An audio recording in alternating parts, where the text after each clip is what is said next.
आगरा में राष्ट्रीय व्यापार मंडल की नई कार्यकारिणी का गठन किया गया। आगरा के संजय प्लेस स्थित पीएल पैलेस होटल में प्रदेश अध्यक्ष व अन्य कार्यकारिणी की घोषणा की गई। इस दौरान नवनिर्वाचित प्रदेश अध्यक्ष संतोष कुमार शर्मा ने बताया कि व्यापारी की जो भी समस्याएं हैं, उन समस्या पर हमारी कार्यकारिणी नई और आधुनिक तरीके से काम करेगी। सरकार से सामंजस्य बैठाकर व्यापारी की सभी समस्याओं को समाप्त किया जाएगा। Sanjay place hotel PL palace में राष्ट्रीय व्यापार मंडल उत्तर प्रदेश की नई कार्यकारिणी की घोषणा की गई। कार्यकारिणी में प्रदेश अध्यक्ष के पद पर संतोष कुमार शर्मा को जिम्मेदारी दी गई। इस दौरान राष्ट्रीय व्यापार मंडल के राष्ट्रीय अध्यक्ष व राष्ट्रीय महामंत्री भी कार्यक्रम में मौजूद रहे।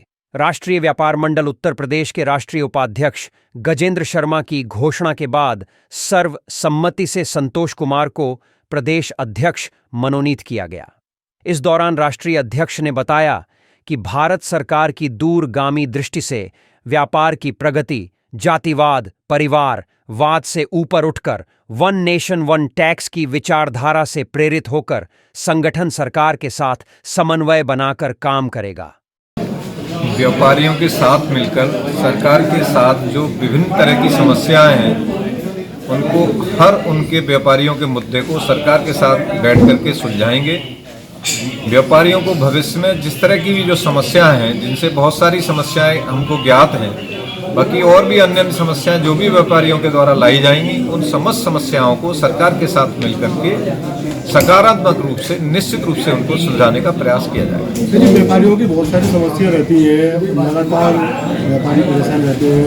चुनाव भी आए, जीएसटी को लेकर अधिकतर समस्याएं आ रही हैं। बहुत ज़्यादा समस्या में व्यापारी रहते हैं। तो अधिकारियों को जब आते हैं व्यापारियों का, तो कहीं ना कहीं कार्य व्यापारियों से डर जाते हैं, मतलब व्यापारी डर जाते हैं। जीएसटी को लेकर पूरे उसमें विवरण चलाते, तो कई जगह बाजारों में बंदी भी करी गई थी, व्यापारी बंदी करके परेशान हो जाते थे। तो किस तरह से निकट भविष्य में व्यापारियों की जीएसटी की सारे प्रदेश की जितनी सारी समस्याएं होंगी और प्रदेश की क्या भारतवर्ष की जो समस्याएं हैं, जो जीएसटी को लेकर के विशेष रूप से व्यापारियों को जो परेशानियां हैं, उनमें हमारे साथी जो है विशेष रूप से हमारे सीए और हमारे जो जितने जो जीएसटी के एडवोकेट हैं, उनके साथ मिलके पहले उसका एक समाधान ढूंढा जाएगा। फिर जो है जितने जीएसटी के अधिकारी हैं, उनके साथ बैठ करके उनकी सारी समस्याओं का समाधान कराया जाएगा। ये निश्चित रूप से आप मान के चलें कि निकट भविष्य में व्यापारियों को जीएसटी के लिए परेशान नहीं होना पड़ेगा। सबसे पहले मैं पत्रकार बंधुओं को धन्यवाद देता हूँ कि इतनी संख्या में आकर आपने व्यापार मंडल के इस कार्यक्रम को कवर किया। हमारे नवनियुक्त प्रदेश अध्यक्ष संतोष कुमार जी, उनको मैं बधाई देता हूँ।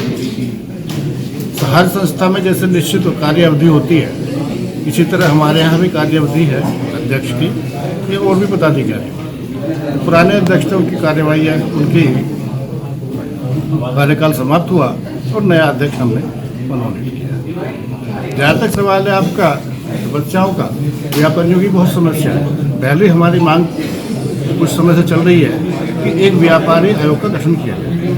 व्यापारी आयोग का गठन करके कुछ उसमें सरकारी नुमाइंदे हों, कुछ चार्टर्ड अकाउंटेंट्स हो और कुछ प्रतिनिधि हमारे व्यापार के हों, तभी इसका ठीक से इसकी विवेचना की जाएगी और उसी के बाद कुछ सही और सकारात्मक निर्णय निकलेंगे। दूसरी बात यह है कि व्यापारियों का अक्सर उत्पीड़न होता रहा है, चाहे पदाधिकारी सरकार के हों या राजनीतिक दलों के। जब चुनाव आता है तो सबसे ज़्यादा चंदा देने का दबाव व्यापारियों को। इसी तरह जब सरकार बदलती है, अधिकारी नए आते हैं, तो कलेक्शन का भी भार व्यापारी।